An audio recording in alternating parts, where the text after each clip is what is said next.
अखिलेश यादव जी आपके बीच में आ चुके हैं।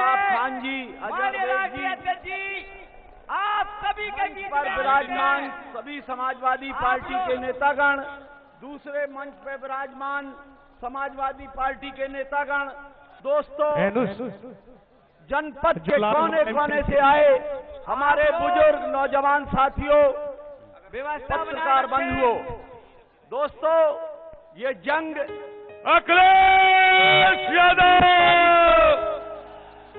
समाजवादी पार्टी, आपको अखिलेश यादव समाजवादी पार्टी। सब लोग अपनी अपनी जगह ले लें, कुर्सियों पर जगह ले लें, सब लोग अपनी अपनी। विधानसभा क्षेत्र से भी प्रत्याशी रहा हूं, 2 चुनाव मैंने लड़े हैं। मैं उन सभी अपने साथियों से जो मेरे दर्द रहे, जिन्होंने मेरी सहायता की, मैं उनसे अनुरोध करता हूं, प्रार्थना करता हूं, आप लोग राघवेंद्र प्रताप सिंह को आप लोग पुनः जो है बैठ जाए, साइकिल का बटन दबाकर विजयी बनाएं। साथियों, आज हमारे राष्ट्रीय अध्यक्ष जी जो पूरे उत्तर प्रदेश में इस झूठ का पुलंदा है सरकार, चाहे प्रदेश की हो चाहे देश की सरकार हो, जो लोग बाहर की तरफ है अंदर की तरफ आ जाए, कुर्सियों पर अपनी जगह ले लें। साथियों, जो जनता के हित का हो, अगर हम देखें उत्तर प्रदेश सभी लोग अंदर आ जाए। एक ही बात कहता है आदरणीय कि अखिलेश यादव बुलडोजर जी चला आ चुके हैं। देंगे या ठोक सभी लोग देंगे, अंदर आ जाए। और कोई ऐसा विकास का कार्य आदरणीय अखिलेश किया हो यादव जी आ चुके हैं। देख लेना।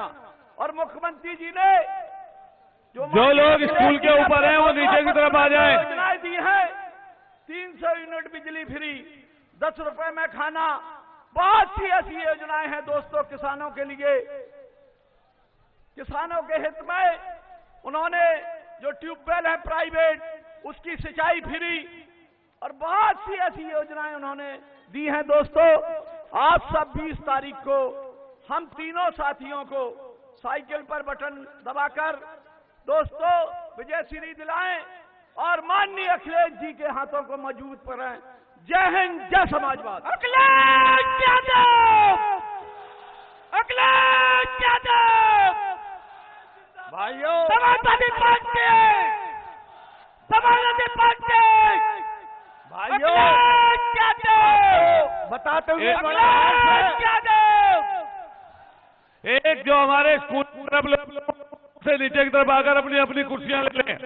मैं तमाम साथियों से निवेदन करूंगा नीचे की भाइयों, आपको बताते हुए बड़ा हर्ष है, स्कूल से नीचे की तरफ बीच गुलाब सिंह जी जाटव, आप लोग जो छतों पे हैं, जो स्कूल की छतों पे साथीगण हैं, वो सदस्यता हासिल की गई है। समाजवादी पार्टी की 60 लोग छतों पर हमारे साथीगण हैं, वो कृपया करके नीचे आ जाए। जो साथीगण हमारे जो स्कूल की छतों पर है वो नीचे आ जाए। जोर से नारा लगाइए, अखिलेश यादव।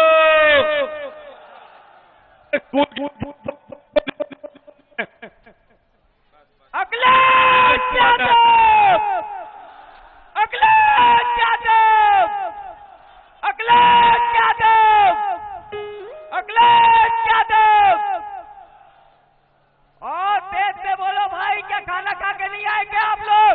अखिलेश यादव, अखिलेश यादव, माननीय अखिलेश यादव जिंदाबाद, माननीय अखिलेश यादव जिंदाबाद, जिंदाबाद, जिंदाबाद, अखिलेश यादव जिंदाबाद, जिंदाबाद, जिंदाबाद। आप लोग क्या खाना खा के नहीं आए? जरा तेज बोलिएगा। माननीय राष्ट्रीय अध्यक्ष जी, Samajwadi Party, Samajwadi Party, Samajwadi Party, बहुत तेज बोलिएगा।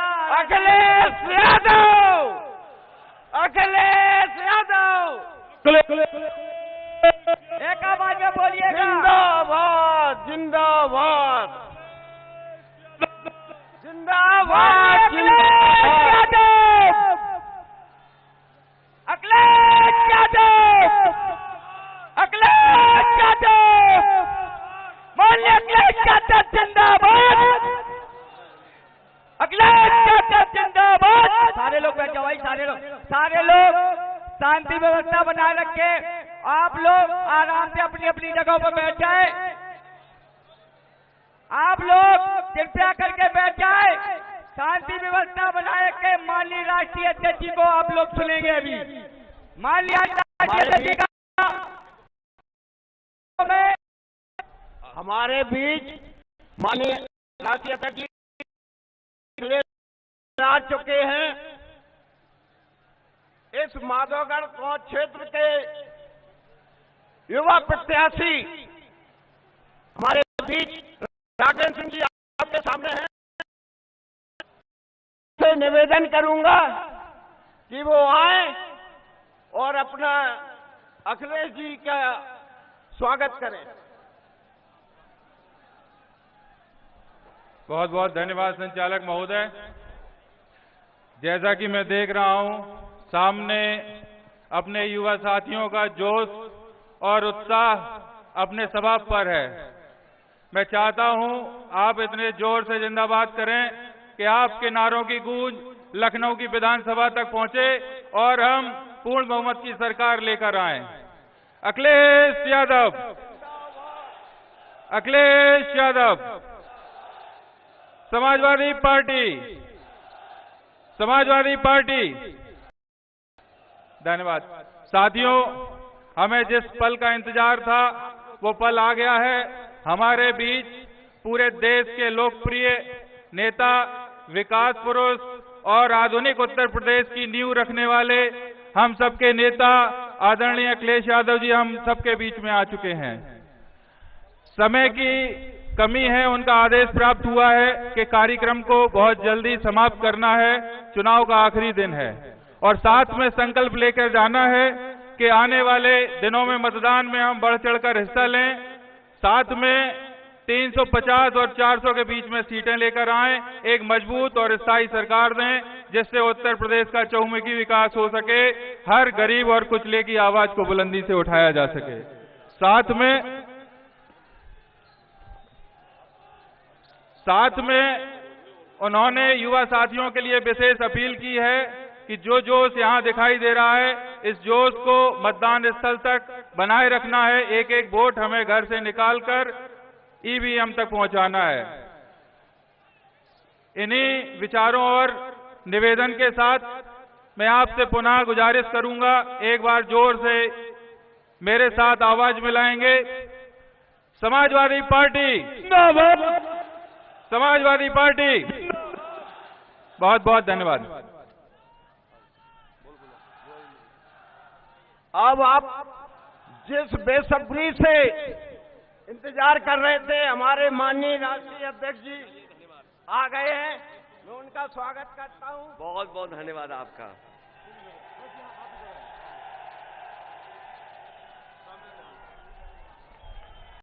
के हमारे जिलाध्यक्ष नवाब सिंह जी, मंच पर उपस्थित पूर्व मंत्री श्री रामपाल जी, समाजवादी पार्टी के नेता शिवराम कुशवाहा जी,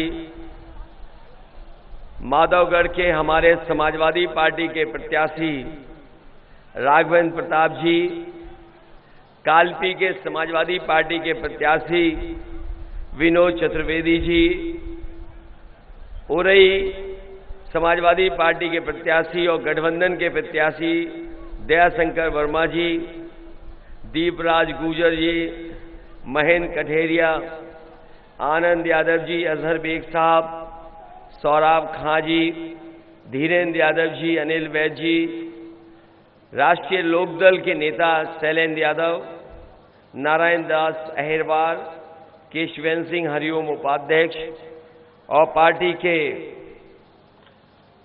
नेता अतुल प्रधान जी और बड़ी संख्या में हमें अपनी पार्टी के नेता कार्यकर्ता जो उस मंच पे दिखाई दे रहे हैं, सभी हमारी पार्टी के पदाधिकारी इस चुनावी जनसभा में उपस्थित, हमारे सभी आदरणीय बुजुर्ग, किसान भाई, बड़ी संख्या में नौजवान साथी, पत्रकार बंधुओं, मैं सबसे पहले आप सबको बहुत बहुत बधाई देना चाहता हूं और धन्यवाद देना चाहता हूं इस कार्यक्रम के लिए। मैं देख रहा हूं जहां समाजवादी पार्टी के साथ राष्ट्रीय लोकदल है, वहीं हमारे साथ ओम प्रकाश राजभर जी के भी झंडे हमें दिखाई दे रहे हैं। सुहेल देव पार्टी का भी समर्थन है और इस बार समाजवादी पार्टी ने पूरे उत्तर प्रदेश में जितने भी क्षेत्रीय दल थे उनको साथ लाकर करके एक ताकत बनाने का काम किया है। और जिस तरीके का पहले चरण में चुनाव हुआ है, मैं समझता हूं पहले चरण के लोग और पहले चरण का संदेश यहां भी पहुंच गया होगा कि पहले चरण से ही गठबंधन ने बढ़त बना ली है और दूसरे चरण का जो वोट पड़ा है उसके बाद तो गठबंधन ने अपना शतक लगा लिया है। ये चुनाव तीसरे चरण का है और मैं ये कह सकता हूं कि तीसरे और चौथे चरण के बाद जो मतदान होगा उसके बाद दूसरा शतक भी समाजवादी पार्टी और गठबंधन के पक्ष में लग जाएगा।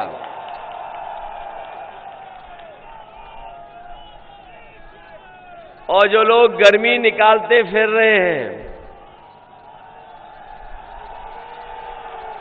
जो लोग गर्मी निकालते फिर रहे हैं, वो पहले चरण के बाद ही ठंडे पड़ गए उनके समर्थक और नेता। और अभी मैं हमीरपुर आया था, झांसी के कार्यक्रम मैंने किए थे। अभी आपके बगल में कार्यक्रम करके गया हूं मैं, हमीरपुर, महोबा और झांसी।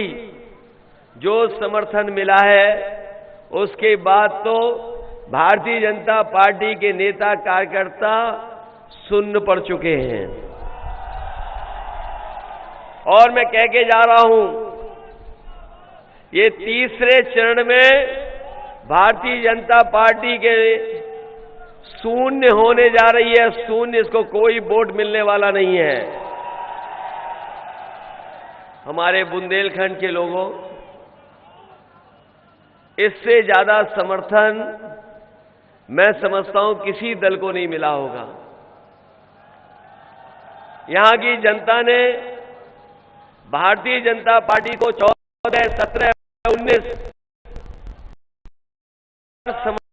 है।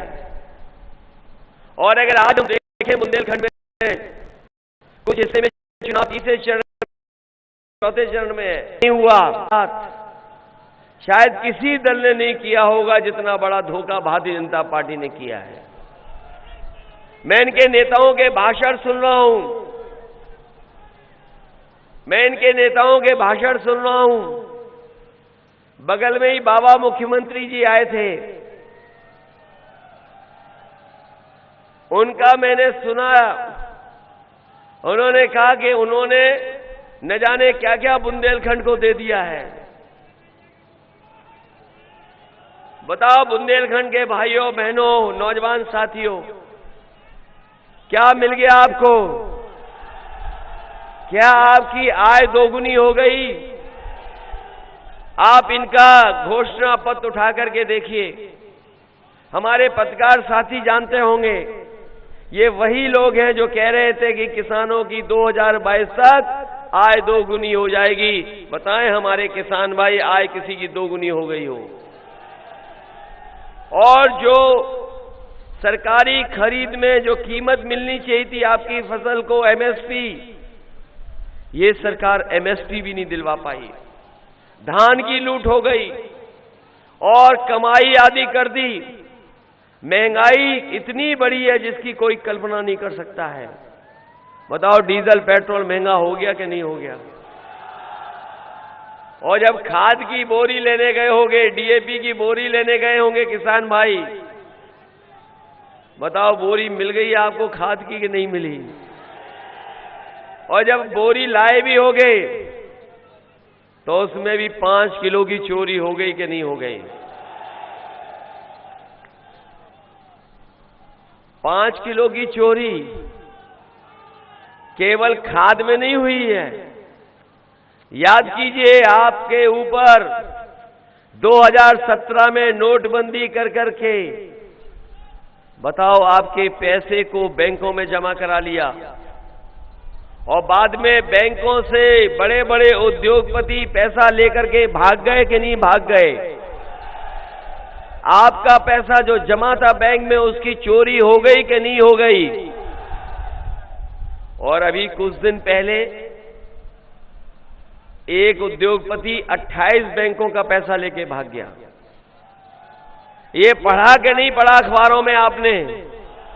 जानकारी मिल गई कि नहीं मिल गई कि 28 बैंकों का पैसा 22,000 करोड़ से ज्यादा एक उद्योगपति पैसा लेकर के भाग गया। और ये पहला उद्योगपति नहीं है जो पैसा लेकर के भागा हो। आप बताओ, भारतीय जनता पार्टी की जब से सरकार बनी है बड़े बड़े उद्योगपति बैंकों का पैसा लेकर के भाग गए कि नहीं भाग गए? और जो भागे उद्योगपति वो कहां के हैं? कहां के उद्योगपति हैं जो पैसा लेकर के भागे हैं? बताओ, इनको उत्तर प्रदेश से बचाओगे? उत्तर प्रदेश को बचाओगे कि नहीं बचाओगे? न केवल उत्तर प्रदेश को बचाओ बल्कि अपने खेतों को भी बचाओ अन्ना जानवरों से।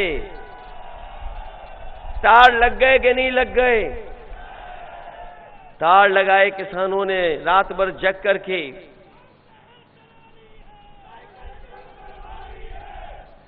तार लगाने पड़े, किसानों को रखवाली करनी पड़ रही है। और हमारे बाबा मुख्यमंत्री का सबसे प्रिय जो जानवर है, बताओ, टक्कर मार करके लोगों की जान ले रहा है कि नहीं ले रहा है? कल मैं फिरोजाबाद में था, एक पिता और पुत्र खेत की रखवाली के बाद अपने घर आ रहे थे लौट करके। सांड ने उन्हें सींग मार करके वहीं पर मार दिया। मैनपुरी गया तो वहां पे मार दिया। और जालौन, झांसी, कहीं पता कर लो और बड़े पैमाने पे उत्तर प्रदेश का हिसाब किताब लगा लो, न जाने कितने लोगों की जान जा चुकी है केवल सांड की वजह से और अन्ना जानवरों की वजह से एक्सीडेंट होकर के न जाने कितनों की जान चली गई। न केवल ये सरकार गौशाला के नाम पर पैसा लूट रही है। गौशाला में भूखी हमारी गाय मां, बताओ भूखी है कि नहीं है? और हजारों करोड़ रुपया आया है, लेकिन वो रुपया पता नहीं कहां चला गया, न जाने कहां ले गए रुपया। ये पहले भारतीय जनता पार्टी के लोग चुनाव शुरू होते ही डोर टू डोर, अरे अभी मत नारे लगाओ, ये अभी मत लगाओ, ये वाले मत लगाओ, ये सब जानते हैं, कोई बड़ी बात नहीं है। याद कीजिए, याद कीजिए, इसलिए मैं आपसे कहना चाहता हूं कि जब चुनाव शुरू हुआ है उस समय भारतीय जनता पार्टी के लोग घर घर जाकर के प्रचार कर रहे थे, कह रहे थे हमें डोर टू डोर कैंपेन करेंगे। घर जाकर के प्रचार कर रहे थे, घरों में जा रहे थे और इनके कई नेता थूक लगा करके पर्चा बांट रहे थे। इधर आपने देखा होगा ये घर नहीं जा पा रहे किसी के। अब ये डोर टू डोर कैंपेन बंद हो गया है। वो इसलिए बंद हो गया जब से गांव वालों ने, कई परिवार के लोगों ने, जब भारतीय जनता पार्टी के लोग पहुंचे तो लाल सिलेंडर उन्हें दिखा दिया, पहले ये भरवा जाओ तब हमसे वोट ले जाना। बताओ, जब सिलेंडर दिया था आप लोगों को तब गैस की कीमत क्या थी और आज क्या है? जब डीजल बिक रहा था पहले, आज क्या है? पेट्रोल क्या था, क्या है? ये हमारे गरीबों की जेब से पैसा निकाल करके बड़े बड़े उद्योगपतियों की तिजोरी भरने का काम अगर कोई कर रहा है तो भारतीय जनता पार्टी के लोग कर रहे हैं। इनके भाषण सुने आपने? अगर कोई महंगाई पे बोल रहा हो तो बता दो। अगर एक नेता इनका महंगाई पे बोल रहा हो, गैस के सिलेंडर पे बोल रहा हो, अन्ना जानवरों पे बोल रहा हो, और जो पढ़ाई की दुर्दशा हुई है कोरोना के समय पर, हमारे बच्चों की, आने वाली पीढ़ी की, भविष्य की पूरी शिक्षा बर्बाद कर दी इन्होंने।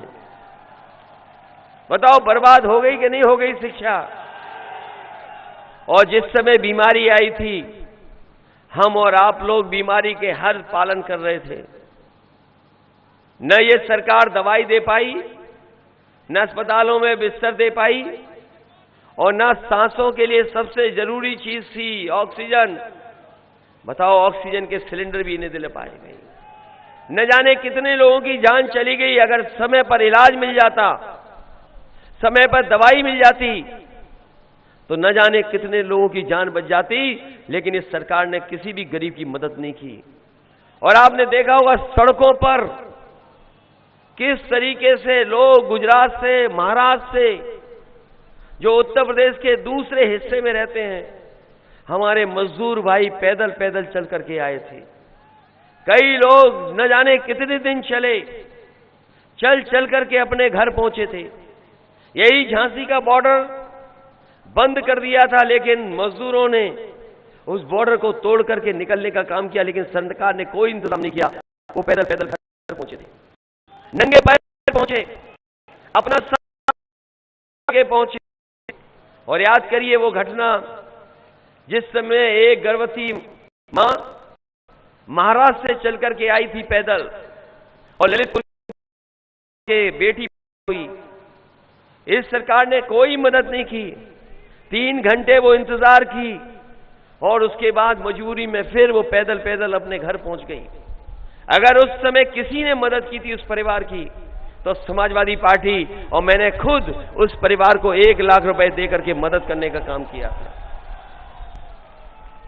और जितने भी मजदूरों की जान गई उस समय, समाजवादी पार्टी ने और मैंने खुद उन परिवारों को 1-1 लाख रुपए की मदद कर करके 90 परिवारों को पार्टी से मदद की थी 1-1 लाख रुपया।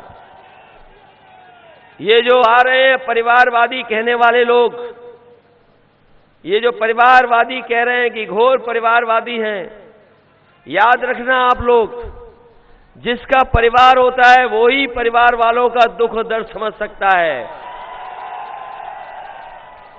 ये भारतीय जनता पार्टी के नेता जो राज कर रहे हैं, इनके कोई परिवार नहीं है। अब नारा लगाओ जो नारा लगा रहे थे तुम। ये नारा समय से पहले लगा दिया तुमने। बताओ, एक परिवार वाला ही महसूस कर सकता है अपना दायित्व, अपनी जिम्मेदारी, और एक परिवार वाला ही समझता है कि महंगाई क्या है। बताओ, यहां परिवार वाले लोग बैठे हैं, महंगाई को महसूस कर रहे हो कि नहीं महसूस करते हो? ये परिवार वाले नौजवान हैं यहां। बताओ नौजवानों, बेरोजगारी की मार को महसूस कर रहे हो कि नहीं कर रहे हो? बाबा जी कह रहे हैं हमने तो 70 लाख से ज्यादा नौकरी दे दी है और 2 करोड़ लोगों को रोजगार दे दिया। बताओ माधवगढ़ के लोगों, किस नौजवान को नौकरी और रोजगार मिल गया आप में से? बताओ यहां पर किसको रोजगार मिल गया? कहां नौकरी दे दी? और अभी झांसी में आए थे, ये हमारे साथियों अखबार में पढ़ा होगा, कह रहे हैं हमने 1 करोड़ स्मार्टफोन बांट दिए हैं। 1 करोड़ स्मार्टफोन दे दिए। बताओ, हमारे बाबा मुख्यमंत्री पता नहीं किस धुएं के उसमें थे कि बोले कि 1 करोड़ दे दिया हम लोगों ने स्मार्टफोन।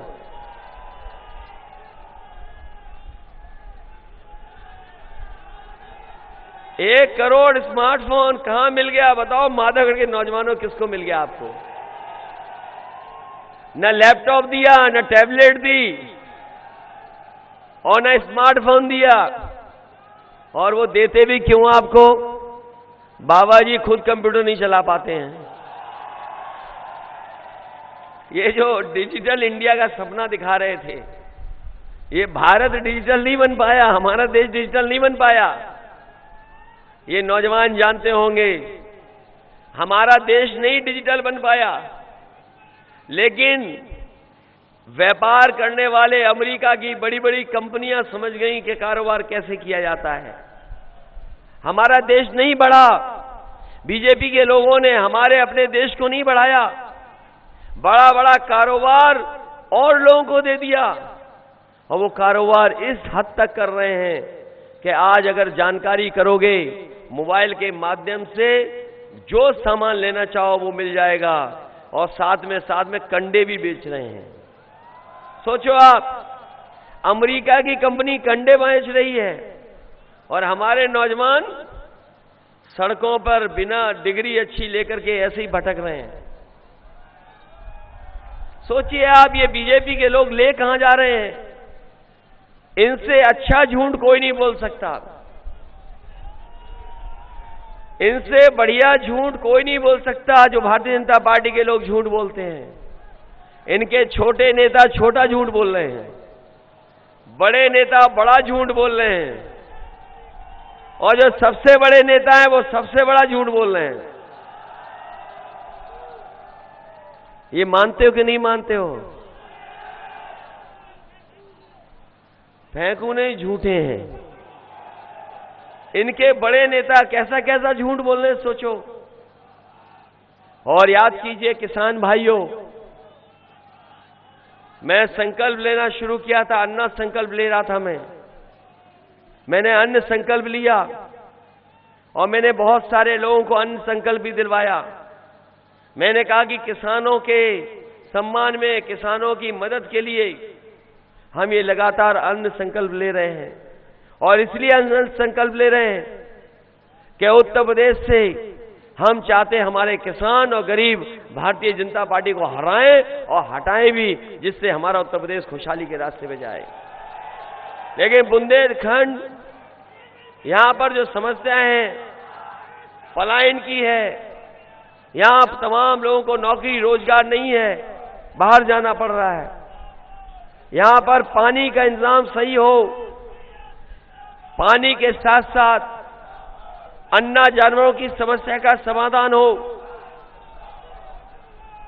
इसलिए समाजवादी पार्टी ने, हम सब लोग तय कर करके आए हैं कि आने वाले समय में जब समाजवादी सरकार बनेगी तो घरेलू बिजली का बिल 300 यूनिट माफ होगा, कोई बिल नहीं देना पड़ेगा। आप बताइए, जब बिजली का बिल आता है तो करंट लगता है कि नहीं लगता है? और बाबा जी ने कितनी महंगी कर दी बिजली। और किसान भाइयों, सिंचाई के लिए जो बिजली इस्तेमाल करोगे, सिंचाई के लिए एक भी पैसा नहीं लगेगा, सिंचाई भी माफ होगी आपकी। हमारे किसानों के लिए कोई लोन लेगा तो इंटरेस्ट फ्री लोन होगा, उनमें कोई भी इंटरेस्ट नहीं लगेगा किसानों को, अगर वो किसान लोन लेते हैं। अभी तक समाजवादी पार्टी ने 500 रुपया महिलाओं को दिया था, पेंशन दिया था, और पेंशन 500 रुपए दे रहे थे। लेकिन आने वाले समय में समाजवादी पार्टी ने तय किया है, महंगाई बढ़ी है, इसलिए 500 रुपए पेंशन नहीं, 3 गुना कर करके 1500 रुपया और साल का 18,000 रुपया पेंशन देने का काम समाजवादी सरकार में होगा। मैं अपनी बहनों को कह के जा रहा हूं, आगे पढ़िए, पढ़ाई करिए, और कन्या विद्याधन भी उन्हें 36,000 रुपए देने का काम समाजवादी सरकार में होगा। हमारे जो गरीब किसान हैं, जो हमारे किसान हैं जिन्हें खाद नहीं मिल पाई, इसलिए समाजवादी पार्टी ने तय किया है कि 2 बोरी डीएपी और 5 बोरी यूरिया उनको देने का काम समाजवादी सरकार में फ्री होगा, कोई पैसा नहीं लगेगा।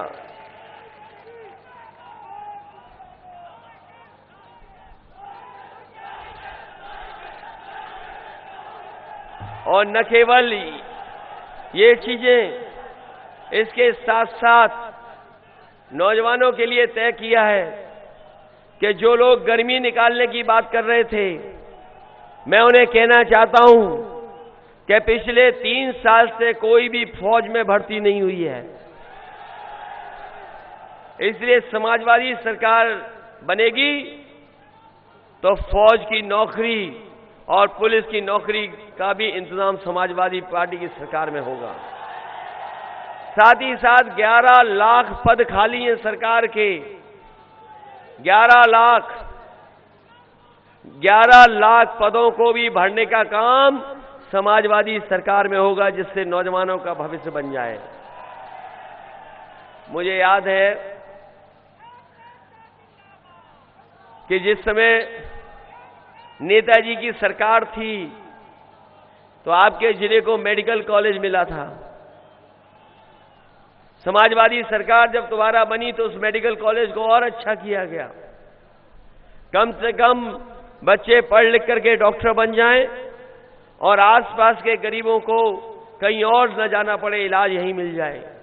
लेकिन भारतीय जनता पार्टी की 5 साल की सरकार ने आपके मेडिकल कॉलेज को भी बर्बाद कर दिया। इलाज नहीं, डॉक्टर नहीं, नर्सें नहीं, वार्ड बॉय नहीं, पता नहीं क्या करते रहे 5 साल। और जो गरीबों की एम्बुलेंस थी, गांव में भी अगर फोन मिलाते थे तो एम्बुलेंस वही पहुंचती थी जो समाजवादी सरकार की थी, लेकिन एम्बुलेंस को भी बर्बाद कर दिया। बताओ, एम्बुलेंस के ड्राइवरों का भी कोई इंतजाम नहीं किया। मैं आपसे कह के जा रहा हूं, समाजवादी सरकार बनेगी तो कम समय में एम्बुलेंस आपके गांव में घर पर मदद करने के लिए पहुंच जाए। हमें एम्बुलेंस की संख्या बढ़ानी पड़ी तो संख्या बढ़ाने का काम करेंगे, जिससे गरीब को इंतजार न करना पड़े। ये 100 नंबर वाली गाड़ी जो पुलिस को दी थी, कि आप फोन मिलाते थे, पुलिस आपकी मदद के लिए पहुंच जाती थी। जो 100 नंबर व्यवस्था थी, मैं खुद देख करके आया था दुनिया के दूसरे हिस्से में। अमेरिका में जब मैंने देखा या दुनिया के दूसरे हिस्सों में मैंने देखा कि पुलिस क्यों जल्दी पहुंच जाती है, उसके लिए मैंने 100 नंबर बनवाया और उस समय के जो वरिष्ठ अधिकारी थे उनको शामिल किया और एक प्रोफेसर वेंकट थे, उनको मैंने अपने साथ लिया और ये 100 नंबर बनाने का काम किया कि जिससे हमारे गरीब को थाने ना आना पड़े, किसान को थाने ना आना पड़े। अगर फोन मिलाओ तो उनके पास पुलिस पहुंच जाए और पुलिस मदद करे उनकी। लेकिन जब से बाबा जी ने 100 का 112 किया है, हमारी पुलिस का भी कबाड़ा कर दिया। बताओ, कबाड़ा हो गया कि नहीं हो गया? और जब 100 नंबर थी तो ठीक थी, जब से 112 हो गई, पता नहीं क्या पुलिस को भी हो गया। इस डबल इंजन सरकार में कोई चीज डबल हुई है तो वो भ्रष्टाचार और महंगाई डबल हुई है।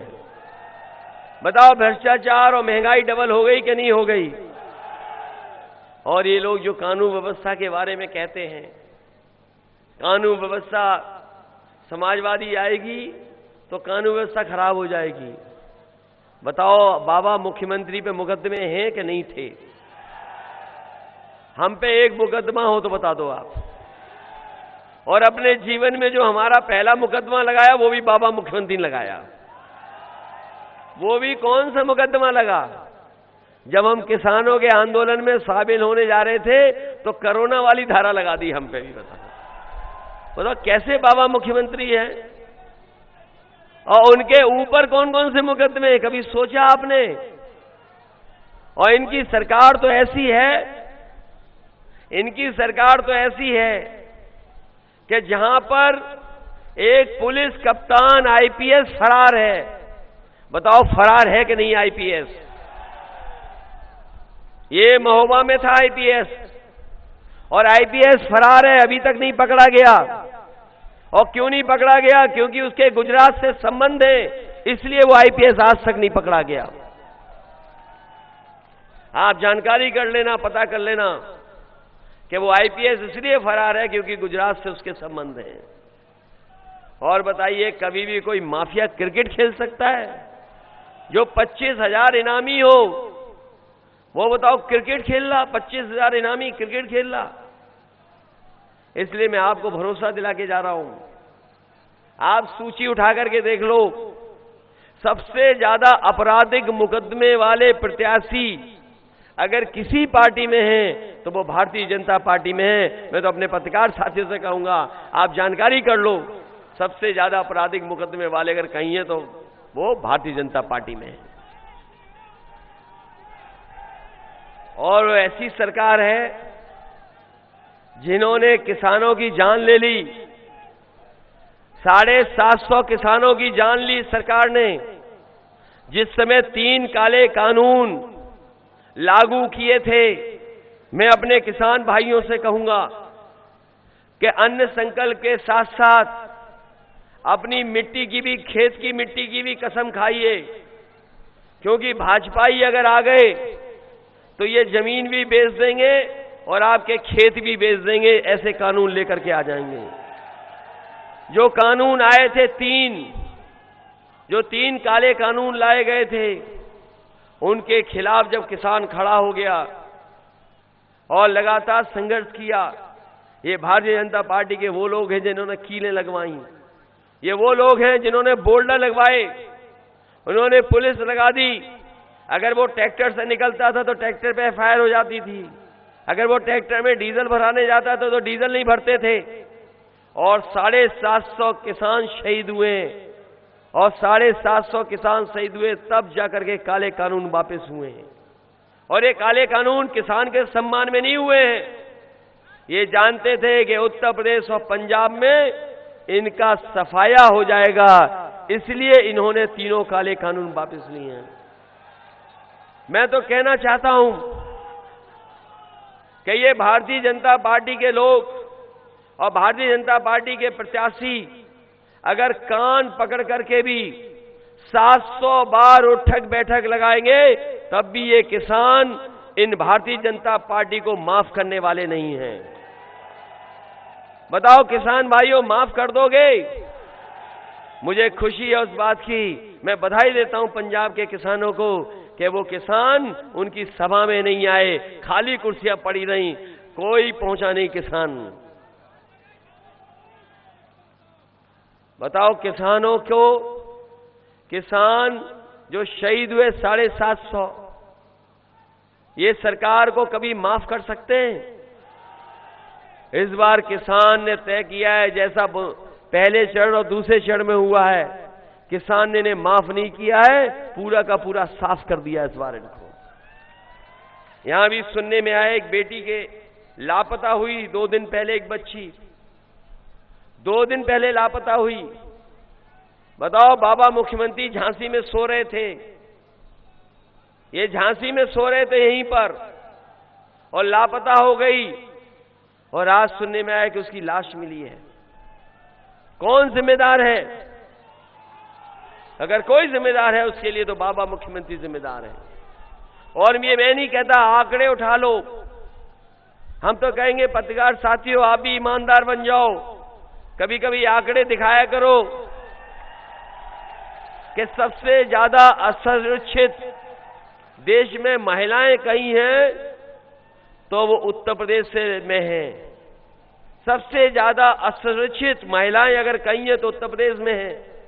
सबसे ज्यादा घटनाएं महिलाएं और बेटियों बहनों के ऊपर कहीं हो रही तो उत्तर प्रदेश में हो रही हैं। देश में जो शिकायतें हो रही हैं उसमें 50% शिकायतें महिलाओं की केवल उत्तर प्रदेश से है। ये बताएं आखिरकार कौन जिम्मेदार है इसके लिए? ये भारतीय जनता पार्टी की सरकार जिम्मेदार है। इनकी शक्लें देखी, भाषा बदल गई। बताओ कौन खिसिया जाता है?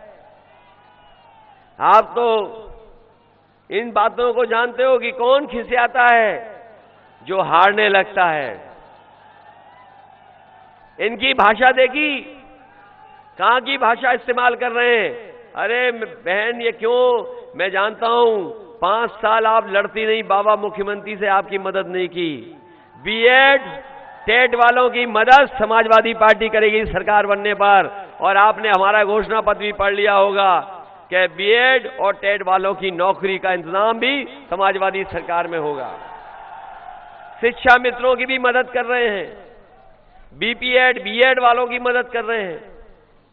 और जितनी भी नौकरियां रुकी पड़ी थीं, जिनकी परीक्षा रद्द हुई, क्वेश्चन पेपर आउट हुए, उन सभी को परीक्षाओं को समय पर करा करके अपने नौजवानों को नौकरी और रोजगार देने का काम भी समाज सरकार में हुआ। इसलिए किसान भाइयों, मिट्टी की कसम खाइए कि भारतीय जनता पार्टी का उत्तर प्रदेश से सफाया करेंगे। बताओ, सफाया करोगे कि नहीं करोगे? अगर हमें बुंदेलखंड के लिए अलग से, क्योंकि ये क्षेत्र ऐसा है बुंदेलखंड का जो दलहन तिलहन के लिए यहां की मिट्टी भी ऐसी है कि हमारे उत्तर प्रदेश ही नहीं बल्कि देश के लोगों को कड़वा तेल से लेकर के और सुविधाएं दी जाएं किसानों को, तो ये पूरा का पूरा तेल की समस्या और दालों की समस्या का समाधान कर सकता है। मैंने झांसी में भी कहा, हमीरपुर में भी कहा, महोबा में भी कहा। इधर आपने देखा होगा कि भारतीय जनता पार्टी विदेशी लोगों की मदद कर रही है, उद्योगपतियों की मदद कर रही है, जिससे कि आपको मिलावट का तेल खाना पड़ रहा है, रिफाइंड वाला जो दूसरे देश से आ रहा है, पानी के जहाज से आता है, मिलावट कर करके आपको अच्छा प्रचार दिखा करके लोगों को बांटने का काम हो रहा है। मैं ये कहना चाहता हूं कि बुंदेलखंड में बहुत बड़ी संभावनाएं हैं। मैंने हमीरपुर में भी कहा, झांसी में भी कहा, ललितपुर में भी कहा, महोबा में भी कहा, और मैं आपसे कह के जा रहा हूं कि अगर हमें सरसों की कीमत, अगर किसानों को एमएसपी देनी पड़ी, सरसों की कीमत अच्छी देनी पड़ी तो देंगे, फसलों की एमएसपी देनी पड़ी तो देंगे, और साथ ही साथ सरसों के तेल के कारखाने को लगाने के लिए सरकार से 100, 200, 300 करोड़ भी देना पड़ेगा, तो देकर के हम अपने बुंदेलखंड के लोगों को उनकी फसल की कीमत और सरसों के तेल का कारखाना लगाने का काम करेंगे। ये क्षेत्र वो है जो तिल और तिल का तेल और सरसों के तेल के लिए बहुत ही संभावनाएं हैं। अगर यहां पर हम लोग लगा के दिखा गए तो न केवल उत्तर प्रदेश का बाजार बल्कि देश के बाजार में भी यहां का सरसों का तेल पहुंच करके हमारे किसानों की मदद होने का काम होगा। हमें अगर और भी सुविधाएं देनी पड़ी, चाहे हमें डेयरी की सुविधा देनी पड़ी, कुछ बुंदेलखंड के हिस्से में ऐसे हैं जो डैम है, तालाब है, जहां पर मछली पालन हो सकता है, अगर उसको बढ़ावा देने का काम करना पड़ा तो उसका भी देने का काम करेंगे। उत्तर प्रदेश लगभग 2.5-3 करोड़ अंडे खाता है प्रतिदिन। उत्तर प्रदेश में 2.5 करोड़ 3 करोड़ तक अंडे खाए जाते हैं प्रतिदिन। अगर मुर्गी पालन का और बकरी पालन का भी काम बढ़ाना पड़ा तो इंटरेस्ट फ्री पैसा दे करके हम उसको मदद करने का काम करेंगे। इसलिए आप सबसे निवेदन करता हुआ, अपील करता हुआ कि समाजवादी पार्टी और गठबंधन के प्रत्याशियों की मदद करना। आपके मंच पर जो समाजवादी पार्टी के प्रत्याशी हैं, विनोद चतुर्वेदी जी हैं, इनकी भी मदद करना। आज आखिरी दिन है चुनाव का, आखिरी दिन है चुनाव का, इसलिए हम आपसे निवेदन करने आए कि विनोद चतुर्वेदी जी को जिताइए। दयाशंकर वर्मा जी पहले भी विधायक रह चुके, इनकी जिताइए। और आपके नौजवान साथी राघवेंद्र प्रताप जी हैं, इनकी भी मदद करिए। और अगर हमें विकास के लिए, आपके क्षेत्र के लिए विशेष योजनाएं चलानी पड़ी तो हम लोग चलाने का काम करेंगे। स्वास्थ्य के क्षेत्र में चाहे एम्बुलेंस बढ़ानी पड़े, गरीब का इलाज करना पड़े, सरकार में इलाज कराने का काम होगा। वहीं शिक्षा के क्षेत्र में सुधारने के लिए, जैसे पहले समाजवादियों ने लैपटॉप बांटे थे, फिर पढ़ने वाले बच्चों को हम लोग लैपटॉप दे करके उनको आगे पढ़ाई पर ले करके जाएंगे। पुलिस की व्यवस्था के लिए चाहे हमें 100 नंबर वाली गाड़ी दुगनी करनी पड़ी, कानून व्यवस्था को ठीक करने के लिए अगर हमें 100 नंबर वाली गाड़ी जो भाजपा ने और बाबा जी ने कबाड़ा कर दी हैं, अगर हमें दुगनी भी करनी पड़ेंगी तो कानून व्यवस्था के लिए और गरीब को न्याय मिल जाए उसके लिए हम दुगनी गाड़ी करने का काम भी करेंगे। यहां पर खेल की प्रतिभा को बढ़ाने के लिए, क्योंकि बुंदेलखंड यही झांसी, न केवल झांसी रानी लक्ष्मीबाई जी की वजह से जाना जाता है, बल्कि इसलिए भी जाना जाता है कि यहाँ पर ध्यानचंद ने रह करके हॉकी का पूरा जो नाम दुनिया में किया है उसको कोई भूल नहीं सकता। इसलिए खेल के लिए भी अगर हमें बढ़ावा देना पड़ेगा तो खेल को लेकर के सुविधाएं देने का भी काम करना पड़ेगा, तो खेलों की सुविधा देने का काम भी समाजवादी सरकार में होगा। और आपने देखा होगा जब समाजवादी सरकार थी तो दुनिया के सबसे खराब सड़क जो कालपी से हमीरपुर थी, अगर किसी ने बनाई थी तो समाजवादी लोगों ने बना करके तैयार की थी। उरई जालौन वाली और जितनी सड़कें बन रही थी समाजवादियों की समय दी गई थी, आज भी ये लोग पूरी नहीं कर पाए। इससे सड़कों का भी निर्माण होगा। और बड़ा बिजली का प्लांट लग रहा था जो हम लोगों ने लगाया था, सूरज से सोलर बिजली का प्लांट जालौन में भी इसी जिले में सबसे ज्यादा लगा था। अगर भविष्य में भी हमें अपने गरीबों के लिए जहां 300 यूनिट माफ की है, अगर कुछ गांव में पूरे के पूरे गांव चाहेंगे सोलर से बिजली के लिए तो वो भी बनाने का काम करेंगे, जिससे उन्हें बिजली मिल जाए, चाहे अपनी चक्की चला लें, चाहे पानी का इंतजाम कर लें या घर की बिजली ले लें, एक भी बिल नहीं आएगा। जैसा हमने कन्नौज और बहुत सारी जगह किया था। जब देश के जो राष्ट्रपति रहे थे कलाम साहब, उन्होंने आकर के उद्घाटन किया था। अगर कुछ गांव में इस तरह की संभावनाएं होंगी तो वो भी करने का काम समाजवादी लोग करेंगे। वहीं हम आपको भरोसा दिला के जा रहे हैं, जहां किसान के सम्मान में हम लोग किसान के सम्मान में भी कोई न कोई स्मारक बनाएंगे, वहीं शहीद स्मारक भी बनवाने का काम भी समाजवादी सरकार में होगा, जिससे आने वाली पीढ़ी प्रेरणा ले सके कि किसान और हमारा जवान जो सेवा कर रहा है सीमा पर, उसके लिए माधवगढ़ में शुगर मिल, जहां पर अगर संभावनाएं होंगी शुगर मिल की तो हम मदद करेंगे। लेकिन मैं जैसा कह के जा रहा हूं आपसे, यहां सबसे ज्यादा संभावनाएं अगर किसी की हैं तो यहाँ दलहन तिलहन की है। और अगर सरकार का कारखाना लग जाए या सरकार की तरफ से ऐसी सुविधा मिल जाए कि कोई कारखाना लगा दे, तो शायद उत्तर प्रदेश ही नहीं बल्कि देश में दलहन और तिलहन के लिए ये बुंदेलखंड जाना जाएगा। उसके लिए हमें कोई भी पैसा खर्च करना पड़ेगा, हम खर्च कर करके बुंदेलखंड के किसानों को आगे बढ़ाने का काम करेंगे। और अगर हमें सुविधाएं देनी पड़ेंगी उनकी फसल के लिए, कभी कोई और भी फसल होगी मटर से लेकर के, और जो किसानों को सुविधा देनी पड़ेगी उस सुविधा देने का काम भी समाजवादी सरकार में होगा।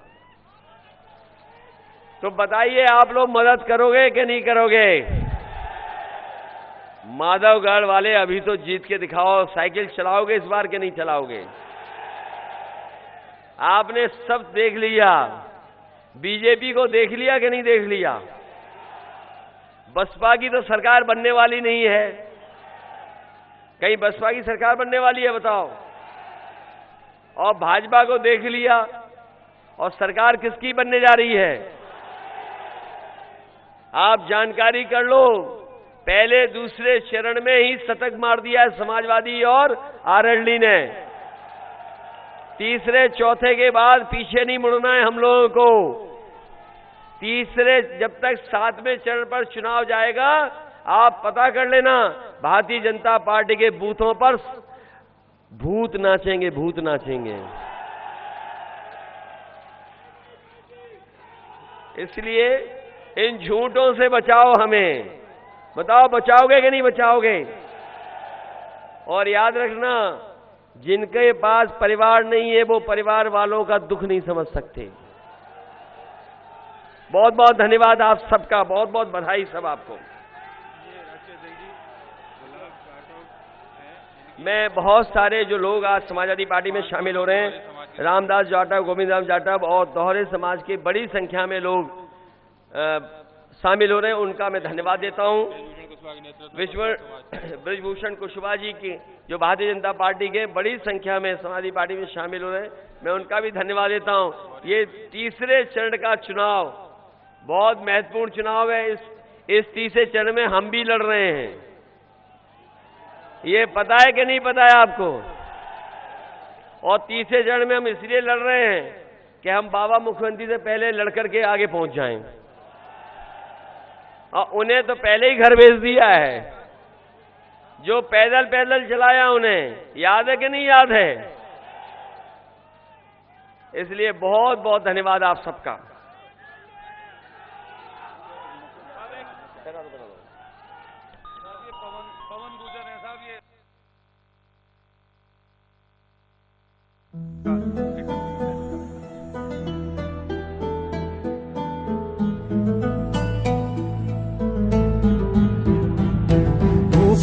है बस कर्मों का, सम्मान करे सब धर्मों का। वो साथी है मजबूरों का, वो साहस है मजबूरों का। हमदर्द जवानों का है वो, और दोस्त किसानों का है वो। इंसाफ है उसकी आंखों में, वो एक है सचमुच लाखों में। वो धूप में साया बनता है, अब उसके पीछे जनता है। 10 मार्च को चमकेगा तारा अपने उत्तर प्रदेश का। स्वागत है 10 मार्च को अखिलेश का। स्वागत है 10 मार्च को अखिलेश का। स्वागत है 10 मार्च को अखिलेश का। स्वागत है 10 मार्च को अखिलेश का।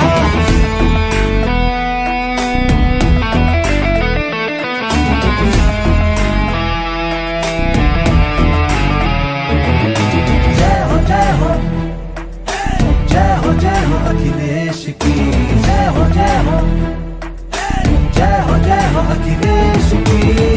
अब उसका उजाला बिखरेगा, उसे रोक लगाना मुश्किल है। आंधी से कोई जा कर कह दे, सूरज को बुझाना मुश्किल है। 10 मार्च को चमकेगा तारा अपने उत्तर प्रदेश का। स्वागत है 10 मार्च को अखिलेश का। स्वागत है 10 मार्च को अखिलेश का। स्वागत है 10 मार्च को अखिलेश का। स्वागत है 10 मार्च को अखिलेश का। स्वागत है 10 मार्च को अखिलेश का। स्वागत है 10 मार्च को अखिलेश का। स्वागत है 10 मार्च को अखिलेश का। स्वागत है 10 मार्च को अखिलेश का।